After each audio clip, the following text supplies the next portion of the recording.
Halo semuanya, jumpa kembali dengan saya di channel Gudang IT. Oke, di video kali ini saya akan coba bagikan tutorial bagaimana cara mengaktifkan fitur baterai protection di HP Samsung ya. Sebelum lanjut ke tutorialnya, teman-teman juga bisa tonton video saya lainnya, yaitu tutorial bagaimana cara mengatasi layar yang hitam putih di HP Samsung. Dan untuk videonya, kalian bisa tonton klik di pojok kanan atas ini.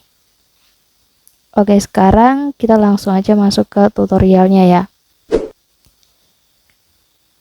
Jadi sesuai dengan namanya, baterai protection. Jadi fitur pelindung baterai di HP Samsung ini fungsinya untuk memaksimalkan masa pakai baterainya ya teman-teman.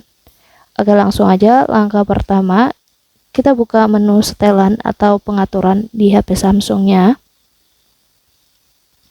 Kemudian nanti di halaman pengaturan kita scroll aja ke bawah. Dan selanjutnya kita pilih di opsi menu baterai ini ya teman-teman. Dan nanti di sini kita aktifkan aja toggle di bagian perlindungan baterainya ini ya teman-teman.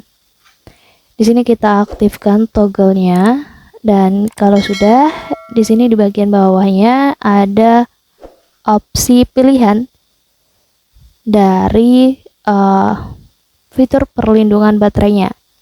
Mungkin cukup untuk tutorialnya, semoga bermanfaat. Selamat mencoba. Jangan lupa di like, komen, dan juga di share video ini sebanyak-banyaknya. Terima kasih.